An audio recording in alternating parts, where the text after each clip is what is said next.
지난 주간에 월요일 날 출발해서 청회에 갔다가 목요일 날 돌아왔어요. 여러분들이 아까 영상 보신 것 가운데서 참 하이라이트이 되고 피크가 되는 것은 그 Pastor's Kid, PK라고 하는데 그 PK들이 아주 어린 아이들에서부터 대학생까지 그 PK들이 함께 부모님들과 함께 참석을 해서 그 아이들은 따로 프로그램을 다 가져요. 3박 4일 동안.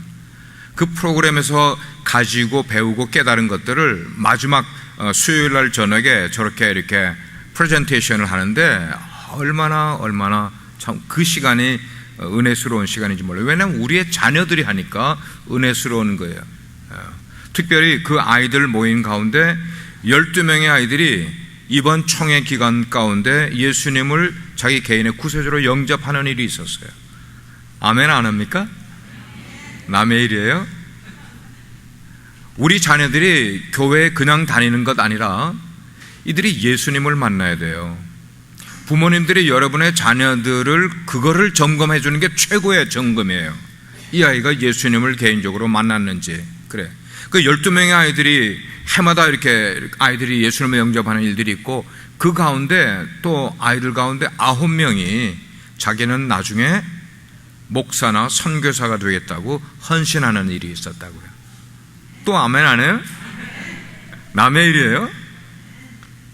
얼마나 좋은 그 일인지 모릅니다. 그래서 이 아이들이 어릴 때부터 이렇게 신앙으로 자라고 나이가 하고 어떤 교사는 그 아이들을 청회 기간 동안에 이렇게 케어하고 가르친 교사는 어릴 때부터 부모님을 따라서 청회에 와서 그 PK를 해서 따로 훈련을 받고 그게 너무나 좋고 그래서 이 아이들이 대학을 가고 대학을 졸업을 하고 이렇게 교사로 현역 교사로 일을 하면서도 청회 기간 동안에 와서 자기 아이들이 아닌 그 어린 아이들을 자기가 배운 것처럼 또 가르치는 거예요.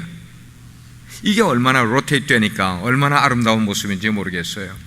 하나님의 은혜와 평강이 오늘 졸업식을 가지는 모든 우리 졸업생, 우리 영아부에서 졸업해서 유치부로 가고 유치부에서 졸업해서 유년부로 가고 유년부에서 졸업해서 유스로 가고 유스를 졸업해서 청년부로 가는 우리 모든 여러분들과 특별히 오늘 예배 후에 곧 과테말라로 단기 선교를 떠날 우리 단기 선교 팀들 그리고 이 예배에 참석하신 모든 분들에게 하나님의 은혜와 평강이 함께하기를 축복합니다. 먼저 졸업 예배에 참석한 우리 졸업생 모두를 제가 진심으로 축하를 해요. 물론 영아부에서 유치부나 유치부에서 영아부 가는 거는 기간이 짧아요. 그렇지만 유년부에 들어가게 되면 4년을 유년부를 다니게 돼.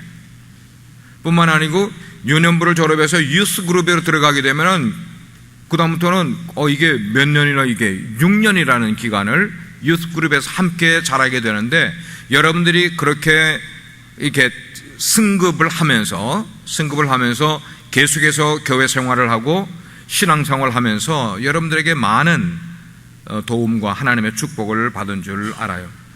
뿐만 아니고 그 졸업생들이 재학하는 동안에 그 아이들을 보살피고 그리고 사랑으로 지혜로 그 아이들을 이끌어 주신 여러 교사 선생님들 여기 다 계시는데 특별히 졸업식을 맞아서 졸업생들과 우리 교사 선생님들에게 한번 격려의 박수 한번 해주시기 바랍니다. 수고들 하셨어요. 수고들 하셨어요.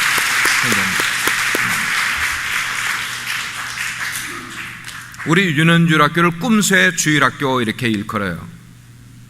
우리 살라잇에 속해 있는 모든 꿈새 주일학교의 이 어린아이들이 작게는 우리 이 학교를 통하여서 신앙인을 만들어주는 거예요. 크리스찬을 만들어주는 거예요. 그러나 넓게는 하나님 나라의 일꾼으로 만들어주는 역할을 우리 꿈새 주일학교에서 하고 있다는 말이에요. 아멘입니까? 그래서 여러분들이 주일날 어린아이들을 데리고 와서 그냥 맡기고 그냥 가시면 되는 것 같지만 아니, 이 아이들이 신앙인으로 자랄 뿐만 아니고 하나님 나라의 일꾼으로 점점 자라고 있다는 사실을 마음 가운데 뿌듯하게 생각하시는 게 좋은 것 같아요. 늘 그렇게 생각합니다만은 졸업식은 끝이 아니잖아요. 또 다음 세대를 위한 뭐예요? 새로운 시작일 거예요. 그래서 여러분들이 졸업을 하지만 이제 고등학교를 졸업하면 대학에 가서 새로운 삶을 시작한다는 그런 생각을 여러분들이 가지면 될 거예요. 제 인생을 돌아보니까 졸업식을 6번 가졌더라고요. 어릴 때 저는 유치원 같은 건 다니지 못했지만 초등학교에서부터 쭉 보니까 6번의 졸업식을 가졌어요. 그리고 그때마다 졸업식을 할 때마다 나이가 들어가면 들어갈수록, 머리가 커지면 커질수록 졸업에 대한 기쁨보다는 졸업 이후에 내가 살아가야 될 삶에 대한 번민이 내 마음 가운데 가득 있었던 것을 제가 기억을 해요. 지금 졸업을 할 때마다 반은 기쁨이지만 또 반은 내가 이 새로운 삶을 어떻게 만들어가고 헤쳐나가야 될까에 대한 그런 번민과 고민이 졸업식과 함께 저에게 있었던 것을 생각을 해요. 저는 공부를 썩 잘하는 우등생은 아니었어요. 그냥 할 만큼만 할 정도로. 그러나 가정이 어려웠기 때문에 참 제가 가고 싶은 그런 그 다음 학교를 제가 가지를 못했어요. 중학교 때도 열심히 공부를 하고 고등학교를 가려고 입시를 준비하고 있는데 느닷없이 12월 달에 저희 큰 매형이 찾아오시더니 저희 어머님하고 이야기를 하시면서 얘는 고등학교를 누가 보내줄 사람이 없으니까 지가 벌어서 가야 되니까 회사를 보내야 됩니다. 어머님하고 이야기를 하시더니 그 다음날 아침에 학교에다가는 연락도 하지도 못한 채로 바로 교복을 입고 회사에 나갔어요. 중학교 3학년 말에. 그런 식으로 해서 하니까 고등학교를 저는 삼류고등학교, 그것도 주간이 아니고 야간에 밤에 공부하는 그런 학교를 다니면서 했어요. 그래도 내가 대학은 가야 되겠다 생각을 하면서 대학 입시 시험을 봤지만 당연히 떨어졌죠.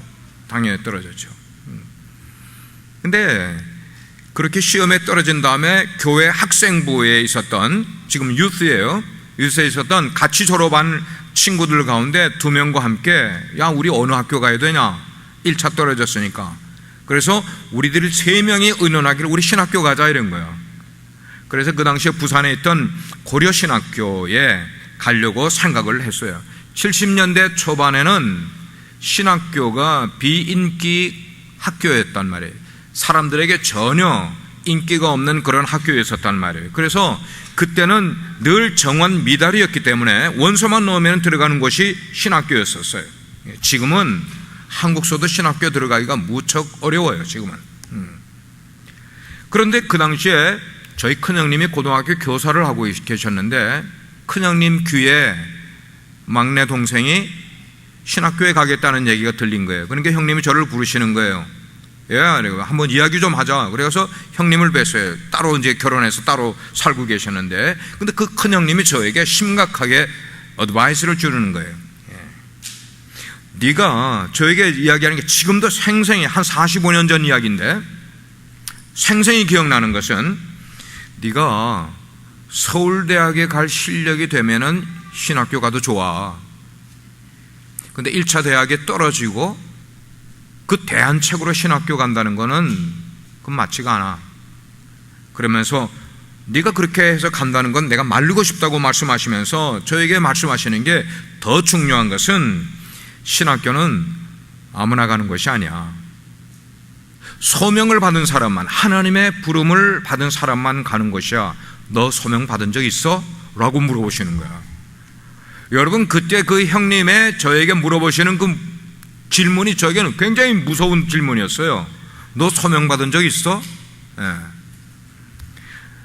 저의 그 소명 이야기를 길게 하려고 하는 것 아니에요. 그거 다 생략을 하고, 그때까지 저는 고등학교를 졸업하라고 대학을 가야 될 때에 제가 어떤 길을 가야 될지를 제가 모르고 있었던 거예요. 어떤 길을 가야 되는지를. 그래서 저는 얌전히 신학교 가는 것을 그 당시에 포기를 했어요. 물론 저하고 같이 신학교를 가려고 했던 2 친구, 성남이와 성휘, 하나는 목사님 아들이었어요. 그 당시에 우리 교회. 그 2 친구는 그때 고려신학교를 가서 졸업을 하고 지금은 목사가 돼서 중년 목회자로 목회를 잘 하고 있어요. 저는 그때 못 갔어요. 그 후 시간이 흘러서 15년이라는 시간이 흐르는 가운데 저는 일반 대학을 졸업을 했어요. 그리고 나서 일반 대학을 졸업한 다음에 하나님께서 저에게 소명을 주셔서 그 다음에 신학대학원에 입학을 하게 된 게 15년이 걸렸단 말이에요. 처음에 제가 잘못 디시전을 하려고 했던 그때로부터 15년이 지난 다음에 저는 신학교에 들어가게 됐어요. 제가 신학교에 들어갈 때 그 당시에 80년대예요. 그럴 때도 신학교는 세상적인 기준으로 볼 때는 별로 신학교를 졸업하고 나서 앞길이 보이지가 않는 그런 직업을 택해야 되는 그런 것이 틀림이 없었어요. 그걸 제가 비유로 좀 재미있게 표현을 하면은 대학교 가운데 특별히 여대생들 가운데 해마다 설문조사를 하는데 무슨 설문조사를 하는가 하면 여대생들이 가장 선호하는 배우자의 직업은 뭔가 하는 거를 1위부터 쭉 순위가 매겨지는 거야. 그러면은 그 당시에 목회자나 신학생이 내 배우자로 적합하다라고 대답을 하는 것이 1위 가운데 쭉 나가는 가운데 44가지의 직업이 나온 가운데 몇 번째였을까? 샤론 집사님 몇 번째였을 것 같아요? 44종류 직업 가운데 40번째? 잘 주셨어요. 그 당시에 목사의 그 여대생들의 선호도 가운데 43번째였어요. 44 직업 가운데 43번째. 그만큼 목사에 대한 직업을 사람들은 그렇게 탐탁하게 여기지 않는 그런 때였었어요. 자, 이렇게 인간적으로 생각을 하면은 제 청년 시절은 내 인생에 길이 잘 보이지 않는 그런 길을 그때 희미하게 가고 있었던 것을 기억을 해요. 그 신앙생활은 교회를 다니면서 잘 하고 있었어요. 그때 제가 잘 부르던 찬송이 뭐였는가 하면 나의 갈 길 다가도록 예수 인도하시니 All the way my Savior leads me. 내 인생의 모든 나의 가는 길을 예수님이 인도해 주신다. 여러분 그 찬송 가사는 다른 사람들은 모르겠지만 제가 그 찬송을 부를 때 그 가사는 저의 기도예요. 저의 간증이고요. 내 모든 가는 길을 다 가도록 예수님이 인도해 주신다는 거예요. 적어도 제가 이민을 떠나기 전까지는 저의 인생이 막연했고 아무것도 기댈 것도 없었고, 특별히 우리 가족은요 달랑 평안북도에서 우리 가족만 이남으로 이렇게 피난을 내려온 가정이에요. 그렇기 때문에 우리 부모님 이외에는 친척은 아무도 없는 거야. 한국은 무슨 사회예요? 연줄 사회 아닙니까? 백이 있어야 되고 돈이 있어야 되는데 저희가 이민을 나오기 전까지 그런 것은 하나 기댈 만한 게 없었단 말이에요. 그러니 저의 마음 가운데는 그냥 하나님이 인도해 주시는 길밖에 없는 그런 길을 내가 가야 된다 하는 생각을 가지고 별로 길이 안 보이는 거야. 그러니까 나의 갈 길 다 가도록 예수 인도하시니 이 찬송을 늘 제 마음 가운데 기도처럼 간절하게 부를 수밖에 없는 그런 청년 시절을 저는 보내게 됐어요. 근데 여러분, 저처럼 이렇게 사람들 가운데는 가만 보게 되니까 자기가 가야 할 길을 모르는 사람들이 너무나 많은 것이 제 눈에 보이는 거예요. 그 다음부터 제가 그걸 알았기 때문에 내가 대학을 선택할 때 메이저를 선택을 해도 그 메이저가 내 앞으로의 인생에 어떤 건가를 잘 모르고 메이저를 선택하는 이런 사람들이 세상에 허다하게 많이 있는 것을 보게 되는 거예요. 그렇게 모르는 사람들에게 오늘 우리가 읽은 본문의 말씀인 그 내용은 시인이 이렇게 이야기하는 거야. Teach me your ways. Teach me your ways, O Lord. 주님의 길을, 주님의 도를 나에게 가르쳐 주십시오. 이 시를 쓴 사람은 다윗이에요. 다윗이 얼마나 지혜로운 사람입니까? 얼마나 머리가 똑똑한 사람입니까? 그런 다윗이 하나님께 대하여서 Lord, O Lord, teach me your way. 내 길을 가는데 나의 길을 가이드해 달라고 말하는 게 아니라 당신의 길을 나에게 가르쳐 달라고 지금 이야기를 하는 거예요. 얼마나 많은 사람들이 오늘날 자기 인생에 가야 할 길을 알지 못한 채로 가고 있습니까? 우리 어른들, 부모님, 여러분들은 여러분이 가는 길을 알고 가고 계십니까? 오늘 졸업을 하는 그 졸업생들이 자기의 가는 길을 알고 졸업을 하고 대학을 가고 있냐는 거예요.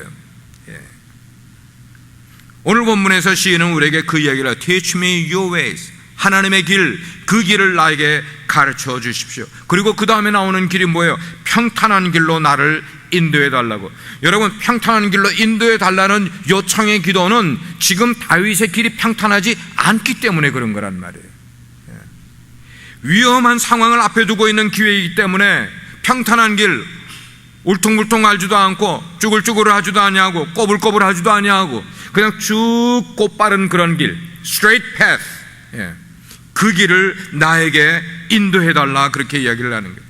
얼마나 다윗이 지금 어려운 상황에 처해 있으면은 이런 길을 하나님께 요청을 하는 거예요. 그래요. 하나님께서 다윗은 그래요. 자기를 하나님의 도로, 하나님의 길로 가르쳐 주시기만 하면은 내 앞에 인생의 힘든 어려운 일들, 그런 내 인간의 힘으로는 극복할 수 없는, 오버컴할 수 없는 그런 어려운 길이 내 앞에 놓인다 할지라도 그 어려운 길을 하나님이 나에게 그 길을 가르쳐 주시면 내가 이겨낼 수 있을 것 같습니다. 그걸 내가 믿습니다 하는 신앙의 고백이 그 속에 있는 거예요. 그러니까 이건 그냥 기도가 아니라 하나님 앞에 상달된 기도를 드리는 거예요. 하나님 앞에 상달될 뿐만 아니고 하나님께 응답을 받는 기도를 지금 다윗이 드리고 있는 거예요. 이번에도 총회에 가서 선후배 목회자들을 참 많이 만났어요. 한 500명 정도의 대의원들이 등록을 해서 총회를 했는데, 그 가끔씩 보면은 신학생들이나 아니면 후배 목회자들이 저에게 물어요. 정 목사님, 목사님의 목회의 꿈과 비전은 무엇입니까? 하고 이렇게 저에게 물어요. 이게 참 지혜로운 질문 같아요. 그럼 제가 그들에게 저의 이야기를 이렇게 이야기를 해주곤 했어요. 하나님이 나에게 은혜를 베풀어 주시면은 내가 이민 목회를 하지만 한 300명 정도의 목회를 나는 꿈꾸고 있다. 그것이 내 목회의 비전이다. 왜 300명이라는 숫자를 생각을 했는가 하면 제가 쭉 이민 생활을 오래 하면서 겪어보니까 이민교회가 한 300명 정도가 되면은 이래저래 해야 할 일들을 부족함 없이 할 수 있는 숫자가 한 그 정도 숫자라고 제가 파악을 한 거예요. 그래서 나에게 꿈이 있다면, 비전이 있다면 이민교회를 한 300명 정도 일궈서 그런 교회를 통하여 하나님의 일을 정말 멋있게 해보는 것이, 그게 나의 꿈이라고 그들에게 이야기를 해주면 와, 이야기를. 사실 미주에 지금 한인 침례교회가 한 800개 정도 교회가 되지만 80%의 교회는 100명 미만이라고요. 어린아이들 다 합해서. 50%는 50명 미만의 교회들을 가지고 있어요. 힘들게 교회들이 나가고 있어요. 그런데 어느 날 제가 새벽 기도를 하고 있는 가운데, 새벽 기도를 열심히 하고 있는데 하나님께서 저의 마음 가운데 깨달음을 주시는 거예요. 늘 제가 기도를 할 때 제가 기도할 내용을 먼저 하나님께 딱 기도를 한다면 그 다음에 듣는 기도를 해요. 하나님이 저에게 말씀하시는 걸 제가 듣는 기도를 이렇게 새벽 기도마다 하곤 하는데, 하나님이 한 번은 그런 마음을 저에게 깨달음을 주시는 거예요. 네가 지금 300명 목표를 하고 그리고 꿈을 가지고 목양을 하는데 그게 너의 비전이라고 가장하고 있는 너의 야망이 아니냐 하는 말씀을 하시는 거예요. 그 마음을 하나님이 딱 저에게 주시는데 제 마음이 덜컥한 거예요. 이게 비전인지 나의 꿈인지 아니면 내 야망인지. 그러니까 하나님께 솔직히 내려놨어요. 하나님, 제가 앞으로는 그 얘기를 하지 않겠습니다. 하나님께 그것 가지고 기도하지 않겠습니다. 하나님께 내려놨어요. 그리고 제 마음 가운데 저에게 주어진 일, 그리고 저에게 주어질 일에 대한 어떤 비전이나 꿈을 이야기하지 않고 그 대신 제 꿈은 지금 현재 내게 주어진 일, 이것이 나의 꿈이고 이것이 나의 비전이라는 것을 그때부터 마음을 갖기 시작을 해요. 지금 현재 내가 하고 있는 이 일이 나의 꿈이고 나의 비전이라고 이야기를 하게 되는 거예요. 나의 갈 길 다가도록 예수 인도하시니. 이 찬송을 제가 참 좋아하는 찬송인데 이 찬송 말고 또 제가 좋아하는 찬송이 하나 있어요. 그 찬송은 주와 같이 길 가는 것 즐거운 일 아닌가. 주와 같이 길 가는 것, 그게 즐거운 일 아닌가. 그 찬송이에요. 우리 주님 걸어가신 발자취를 밟겠네. 그리고 그 다음에 가사가 나오는 게 뭔가, 한 걸음 한 걸음 주 예수와 함께 날마다 날마다 우리는 걷겠네. 우리 어린아이들이 있어서 어린아이들이 잘 부를 수 있는 찬송을 제 마음 가운데 가지고 이 찬송을 불래. 어떤 꿈과 비전을 가지는 것도 좋지만, 그러나 날마다 날마다 한 걸음 한 걸음 주님과 함께 걸어갈 수 있는 오늘이 될 수가 있다면 이것이 나의 삶의 꿈이고 비전이라는 것이에요. 저는 이 가사가 너무나 좋아요. 너무나 좋아요.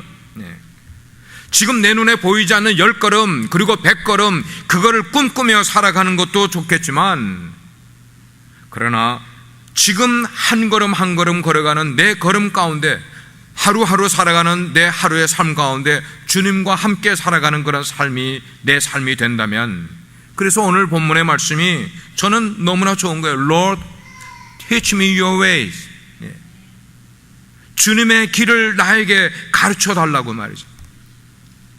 우리 어린이, 그리고 우리 졸업생 여러분, 우리 사랑하는 성도 여러분, 주님의 도, 주님의 길이 이게 인생의 최고의 기름을 믿으시기를 바랍니다.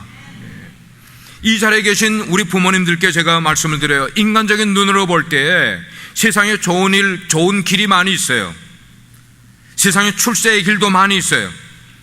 그러나 그런 게 중요한 건 아니라는 거예요. 여러분의 자녀를 키우실 때에 여러분이 어떤 가치관을 가지고 여러분의 자녀를 키우시는가, 부모가 여러분 자녀의 길이 되어주면 안 된다는 거예요. 왜 제가 그 이야기를 드리는가 하면은, 부모님인 여러분이 여러분 자녀의 길이 되어주는 인생을 살아가게 되면은 주님의 길이 여러분의 자녀의 길을 예비해 줄 수가 없다는 거예요. 주님이 여러분의 자녀를 인도해 줄 그 길을 여러분이 대신하려고 하지 마시라는 겁니다. 아멘 하는 분 없어요, 부모님들? 여러분들이 혹시 우리 한국 사람의 부모 관념으로 내 자녀에게 내가 해줄 수 있는 최선의 것을 다 해주려고 노력하는 건 오케이. 그러나 여러분이 자녀들이 가야 될 길이 정해져 있는데 그 자녀들이 가야 될 길을 가지 않게 여러분이 길을 만들어주려고 만들어주다가는 그 자녀를 향한 주님이 계획한 길을 자녀들이 갈 수가 없게 된다는 말씀입니다. 그래요. 세상의 길이 열리면 주님의 길이 막히는 것을 부모님들이 명심하셔야만 되겠어요. 오직 주님의 길은, 주님의 길이 우리 가운데 함께해야 우리의 길이 될 수 있는 줄 믿으시길 바랍니다. 저의 간증입니다만은 제 인생의 중요한 순간순간마다, 어릴 때 20대 전은 괜찮아요. 그러나 20대 중반에 넘어가면서 제 인생의 중요한 순간마다 하나님은 제가 가야 할 길을 너무나 정확하게 인도해 주신 분이셨어요. 너무나 하나님의 계획하신 대로 저의 인생을 계획해 주셔서, 저희 부모님들이 저의 인생을 터치하지 않으셨어요. 저희 형님 누님들이 제 인생을 터치하지 않으셨어요. 저 혼자 길을 가는데 내 혼자 간 게 아니라 사실은 주님이 당신의 계획하신 길을, 나의 길을 인도해 주신 대로 제가 쫓아갔단 말이에요. 그래서 제가 자신 있게 말씀드리는 것은 제 인생의 모토와 같은 그런 성경 구절을 하나를 붙들고 저는 인생을 살아오고 있어요. 그것이 한 23살 정도에 받은 하나님의 말씀이었는데, 지금까지 저의 인생을 드라이브하는 것은 그 말씀 속에서 제 인생을 가고 있기 때문에, 잠언 16장 9절에 사람이 마음으로 자기의 길을 계획할지라도 그 걸음을 인도하시는 자는 누구시다? 여호와시니라. 저는 결혼할 때 이 구절 가지고 결혼을 했어요. 그리고 아내와 함께 인생의 탑을 쌓아가게 될 때 이 구절에 근거해서 내 인생의 탑을 쌓아가는 거예요. 내가 사람이기 때문에, 또 남자이기 때문에, 꿈을 가지고 살아가는 사람이기 때문에 나름대로 삶의 목표를 세우고 계획을 세울 수가 있어. 그러나 내가 계획 세운다고 내 인생이 다 계획대로 되어집니까? 여기 지금 인생을 30년, 50년, 60년 사신 여러분들이요, 여러분들이 계획하신 대로 인생이 사라지던가요? 아니잖아요. 우린 살아보니까 알잖아요. 내가 계획을 갖고 있어도 인생은 내가 계획한 대로 되는 것은 아니라는 걸 우리는 이미 경험을 통해 다 알고 있죠. 그러면 누가 우리의 인생을 가게 만들어 주시냐는 거예요? 여호와께서, 하나님께서. 왜? 그분이 우리에게 인생을 주신 분이니까 그분의 계획대로 우리를 만들어 가시는 거야. 우리는 그 말씀에 순종하며 가면 되는 거예요. 예. 때때로 제 인생을 돌아보게 되면은 주의 길, 주님이 나에게 보여주신 길이 저의 상식에 맞지 않았던 적이 참 많이 있었어요. 그렇기 때문에 주님의 길을 제가 선택하는 게 무척 어렵고 힘든 경우였었어요.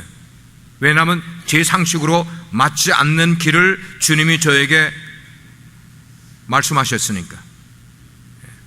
그걸 선택하는 게 쉽지가 않은 거예요. 아마 여러분들도 여러분의 상식에 맞지 않는 주님의 음성이라고 생각하니까 그걸 선택하지 못한 경우도 상당히 많이 있을 거예요. 즉 그 얘기 드리는 거예요. 처음에는 그 길을 택하기가 무척 힘들고 두렵고 어려웠지만 하나님의 은혜 가운데 제가 순종을 했어요. 하나님이 큰 저의 인생의 그 커브를 하나님이 꺾으실 때에 굉장히 고민했지만 제가 순종을 했어요. 그래서 남들이 가지 않는 길, 남들이 가기 두려워하는 길을 제가 선택을 해서 오고 있어요. 여러분들은 목회자를 어떤 시각으로 보실지 모르지만 여러분들하고 똑같은 삶을 살아가는 존재는 결코 아니에요. 그 말은 목회자의 가는 길을, 목회자의 삶의 모습을 여러분 입에 마음대로 올릴 수 있는 존재가 결코 아니라는 거예요. 왜냐하면 여러분처럼 살아가면 저는 인생을 편히 살아갈 수가 있어요. 저도 제가 공부할 만큼 공부해서 내가 좋은 잡을 얻고 수입 많이 얻는 잡을 왜 못 가지겠어요? 그러나 저는 어려운 길을 택했단 말이에요. 내가 택한 게 아니에요. 하나님이 저를 부르셨어요. 저는 그 길을 가야만 되는 길을 가고 있는 거예요. 유명한 시인 로버트 프로스트라는 사람이 가지 않은 길이라는 그런 시를 써요. 우리 인생에 관한 시예요. The road not taken, 내가 테이큰한 것이 아닌 길, 가지 않은 길, 그 시에 나오는 것처럼 목회자의 길을 지금 제가 걸어가고 있는 거예요. 몇 가지만 예를 들어보면 이래요. 한 번은 제가 신학 공부를 다 여기서 마치고 저희 계획은 아틀란타로 가서 목회를 시작하는 것이었어요. 새로운 교회를 시작하는 것이 저의 꿈이었고 계획이었어요. 저도 갔다 오고 저희 아내도 갔다 오고 같이. 그래서 거기를 답사를 다 해서 여기가 우리가 목회지로 정말 좋은 곳이다 판단을 하게 됐어요. 그렇게 다 준비를 하고 우리가 세를 들어 살던 집을 내놓고 패킹을 다 해놨어요. 그런데 어느 날 제가 전혀 만나본 적도 없는 집사님 4분이 저희 가정을 찾아온 거예요. 보니까 청빙위원들이에요. 목회자 청빙위원 4분이 찾아왔어요. 그래서 이야기를 하는 거야. 목사님이 아틀란타로 가시는 거 얘기 소문 들어서 다 알고 있습니다. 근데 우리 교회가 목사님이 꼭 필요합니다. 우리 교회가 상처가 많은 교회인데 목사님이 오셔서 우리를 어루만져 주셔야 우리가 치유가 될 수 있는 교회입니다. 목사님 선택을 바꿔주십시오. 길을 바꿔달라 이거예요. 근데 제가 제 마음 가운데 기도를 하는 가운데 나중에 그 얘기는 굉장히 정확하고 긴 얘기지만 그거를 줄이면은 하나님께 기도를 하는 가운데 하나님이 사도행전 16장의 말씀을 주셨어요.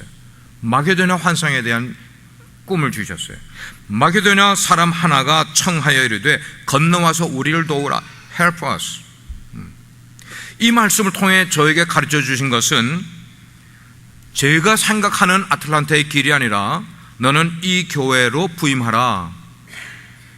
여러분 그때 제가 이 하나님의 음성을 들었을 때 얼마나 억울해서 통곡을 하면서 울었는지 아십니까? 여러분이 인생의 잡을 선택을 할 때 더 좋은 길을 놔두고 덜한 잡을 선택을 할 때 여러분 마음이 어떨까요? 통곡을 하면서 기도원에서 울면서 울고 난 다음에 하나님의 뜻에 순종해서 이 교회에 왔어요. 1977년 초에 우리 교회가, 제가 부임한 교회가 완전히 히스패닉 동네 속에 있는 조그마한 교회, 그 교회를 우리 교회가 8만 불에 샀었대요. 우리 강군사님 아시죠? 그 8만 불에 산 교회, 여기서는 교회가 희망이 없어. 교회에 미래도 없어. 그래서 교회에 이야기를 하기 전에 먼저 하나님께 기도를 하고 새벽 기도하면서 그래서 결국 교회 이전을 발표를 하고 그 마음을 하나님이 허락해 주셨어요. 그냥 제 마음 가운데 그 지역에서라도 열심히 목회해서 사람들이 많아지고 성도들이 많아지면은 교회도 커지게 될 것이고, 저도 사례를 적당히 받게 될 것이고, 우리 자녀들을 교육시키는 데도 어려움 없게 될 것이고, 이게 다 인간적인 생각인 거예요. 그러려면 교회를 그때 이전할 이유가 없는 거예요. 그냥 내가 편하게 목회하면 되는 거예요. 그러나 그게 아니었어요. 제 마음 가운데 어려운 길을 가야만 됐었어요. 그래서 우리 교회에서는 재직회가 열려가지고 목사님 40만 불 이상은 절대로 우리가 구입해서 갈 수가 없습니다. 결정을 그렇게 했어요. 재직회에서. 왜냐하면 우리 교회 팔아봐야 10만 불 제대로 받을까 말까 하는 교회였기 때문에. 근데 기도하는 가운데 몇 군데를 찾아다니고 40만 불, 45만 불짜리 찾다가 하나님이 아주 좋은 교회를 주셨는데 그게 100만 불이 넘는 교회였어요. 근데 여차여차해서 그게 75만 불까지 내려간 거야. 결국은 우리가 기도하는 가운데 67만 불에 샀어요. 68만 불에 샀어요. 여러분, 그러면 40만 불 이상은 안 된다고 생각을 했던 우리 재직들이 어떻게 되냐고. 거기로 이사를 갔어요. 이사를 가서 10년이 지난 그 이사를 가게 될 때에 제 마음 가운데는 것은 내 평생의 간증이 될 만한 축복을 받았다, 그렇게 저는 생각해요. 제가 이 교회에 들어오게 된 것도 나중에 생각을 하니까 내 평생의 간증이 될 만한 큰 복을 받은 자가 바로 나구나 하는 생각을 갖게 된 거예요. 그래서 그 교회로 옮기게 돼서, 만약에 제가 편한 길을 선택했다면은 제가 그렇게 교회를 이전할 이유가 어디 있겠어요? 힘드는데. 제가 그 교회 이전하고 나서 몇 개월 동안 사례도 못 받고 막 그랬는데. 그러나 하나님이 꿈을 주셨기 때문에 그 일을 그렇게 시도를 하게 됐어요. 그리고 그 교회로 이제 새 교회로 들어가서 시간이 지나서 한 9년 정도 목회를 했어요. 그 가운데 하나님이 또 한 번 변화의 큰 마음을 저에게 주시더라고요. 새벽기도를 마치고 교회 땅이 굉장히 넓었어요. 7.6에이커에 아주 축구장이 들어갈 만큼 큰 땅이었는데, 새벽기도 마치고 거기를 돌면서 하나님도 아시는 것처럼 이 포트워스 다운타운 주변에 우리 한인들이 별로 살지 않잖아요. 그 살지 않는데 그 교회가 아무리 좋은 장소에 있다 해도 아주 그냥 전원과 같은 그런 아늑한 곳에 있다 할지라도 한인들이 살지 않는 이 지역에 있으니까 교회가 빨리 성장이 안 됩니다. 근데 만약에 우리 청소년들을 우리 교회가 좀 끌어들이려면 체육관이 필요한데, 제가 기도하는 거예요. 하나님께. 하나님, 체육관이 필요한데 체육관을 지으려면 그 당시 한 50만 불이 필요합니다. 어떤 사람을 통해서든지 하나님이 그렇게 체육관을 지을 수 있게 만들어 주시든지, 아니면은 우리 교회를 딴 곳으로 릴로케이트, 다시 교회를 옮길 수 있는 기회를 좀 주십시오. 여기서는 성장이 더 이상 한계가 왔습니다. 10년 지나니까 한계가 온 게 보이는 거예요. 그 하나님께 기도를 하던 가운데 또 여차여차 중간 내용들 다 생략을 하고, 정말 우리 인간의 생각으로서는 상상도 하지 못할 일을 하나님이 우리에게 허락해 주신 거예요. 그것은 그 땅 밑에 내추럴 가스가 묻혀 있다는 것을 누가 짐작이나 했겠냐고요. 우리가 그 지역에 이사 갈 때 9년 전에 누가 여기 밑에 내추럴 가스가 묻혀 있을 거라는 걸 생각이나 상상이나 한 사람이 누가 있었겠어요? 아무도 없었어요. 그런데 하나님은 우리를 거기로 옮기시고 그 밑에서, 그리고 체사픽 컴퍼니를 통해서 우리 교회를 리스하겠다고 처음에는, 그러다가 리스하는 게 우리가 안 된다고 그러니까 사겠대. 그래, 그 사람들이 제안하는 금액, 우리가 거기에 들어갈 때 68만 불 주고 들어갔는데 우리가 체사픽에 145만 불 받았어요. 여러분, 텍사스에서 이런 일이 가능합니까? 여러분, 가능해요? 우리가 교회를 팔려고 내놔도 100만 불 이상 받을 수 없는 그런 교회를 그렇게 받고 우리가 그걸 팔고 여기로 오고 나서 교회가 또 성장하게 된 거예요. 하나님의 일을 그렇게 만들어 가시는 거예요. 그러니까 제 마음 가운데 나의 갈 길 다 가도록 예수 인도하시니, 이 찬송이 내 마음에 간증이 될 수밖에 없는 거예요. 어려운 일 당할 때에도 족한 은혜 주시네. 아무리 힘들고 어려운 일이 있어도 하나님이 족한 은혜 주시네. 그 찬송가 가사 가운데는 여러분들도 잘 아는 이런 내용이 그 다음에 나오는 거예요. 나의 앞에 반석에서 그 다음에 뭐예요? 샘물 나게 하시네. 여러분이 가사에 찬송을 부르면서 반석에서 샘물 난다는 게 무슨 의미인지 경험해 보신 적 있습니까? 우리는 이 교회를 목회하면 이 교회를 오면서 샘물, 이렇게 반석에서 샘물이 나는 것을 경험한 교회 아닙니까? 아멘입니까? 예. 가사가 참 좋아요. 좋은 이유는 뭐냐면 이루어지고 있으니까, 그런 일들이 이루어지고 있으니까. 그런데 정말 제가 좋아하는 가사는 바로 그거예요. 영영 부를 나의 찬송 예수 인도하시네. 저는 하늘나라에 갈 때까지 이 찬송 부르고 싶어요. 영영 부를 나의 찬송 예수 인도해 주시니. 단 것 아니야. 내 인생을 목양하는 교회를 예수님이 인도해 주시리라고 하늘나라 갈 때까지 이 찬송을 부를 것이고, 아니 하늘나라에 가서 하나님 앞에 섰을 때도 영영 부를 나의 찬송 예수 인도하셨네. 이렇게 종구를 결론을 예수님이 그렇게 인도하셨다는 찬송을 하나님 앞에서 부르고 싶어요. 사랑하는 여러분, 사람들은 세상을 꾀로 살아가려고 그래요. 상식선에서 자기의 길을 살아가고 상식선에서 자기의 인생의 길을 계획을 해요. 예, 상식적으로 살아도 좋습니다. 그래서 돈에서 그 길을 찾으려고 하고 있고, 권력에서 그 길을 찾으려고 하고 있고, 명예에서 그 길을 찾으려고 하고 있고, 자기 흥미에서 그 길을 찾으려고 하는 사람들이 있어요. 그렇게 살아도 괜찮아요. 그러나 예수 믿는 사람도 똑같이 세상 사람처럼 살아야 될까요? 예.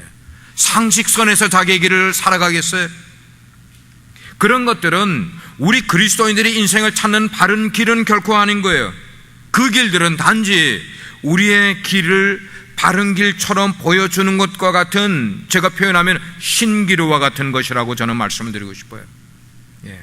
언젠가 한번 LA에서 차를 렌트를 해가지고 라스베가스로 가는 길을 쭉 가다가 보니까 언젠가 저 앞에 보이는데 한 20마일 전방 한 15도 각도의 우측으로 새파란 호수가 보이는 거예요.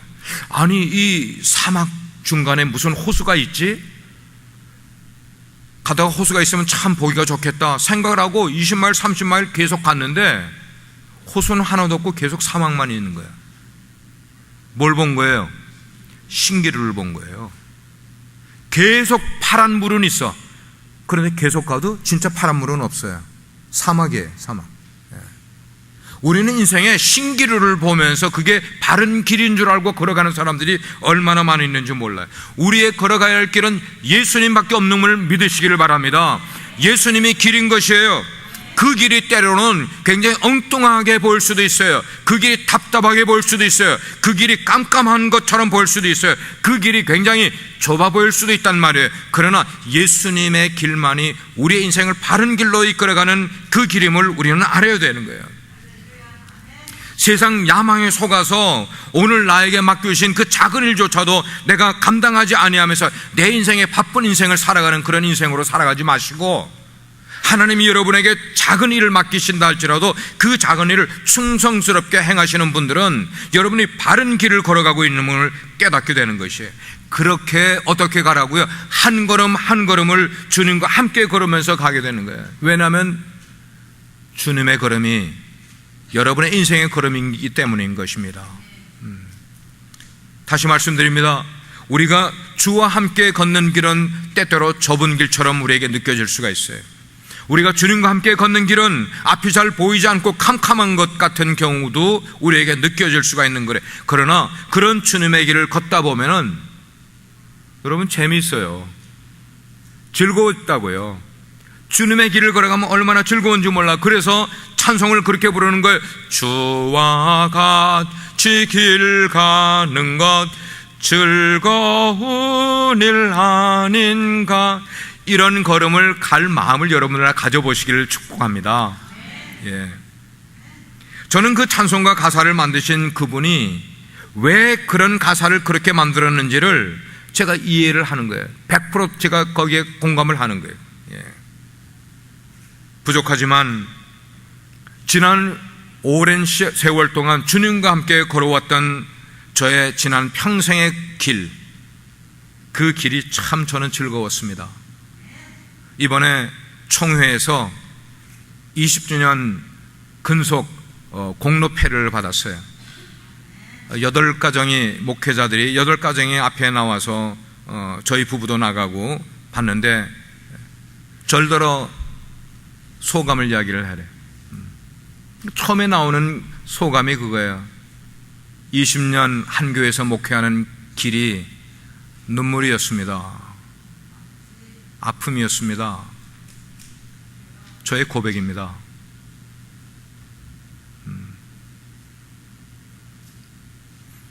다음 주일이 제가 이 교회에 들어온 만 20년 주일이에요. 여러분 기억하시는 분 계세요?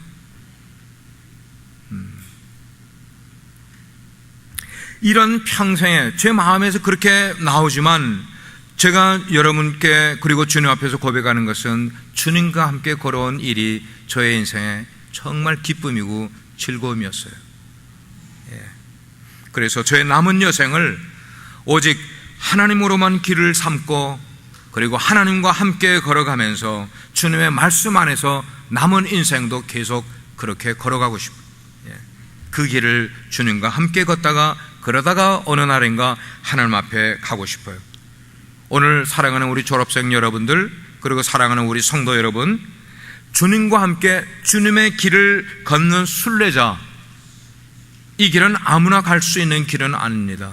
험할 수도 있어요. 좁고요, 캄캄하게 안 보이는 것 같을 때도 있어요. 그러나 오늘 찬송가가 우리에게 주는 것처럼 주님과 함께 걸어가는 길은 우리에게 커다란 즐거움이 있는 길임을 믿으시기를 바랍니다. 그런 길을 가시는 여러 성도님들 될 수 있기를 주의 이름으로 축복합니다. 기도하시겠어요?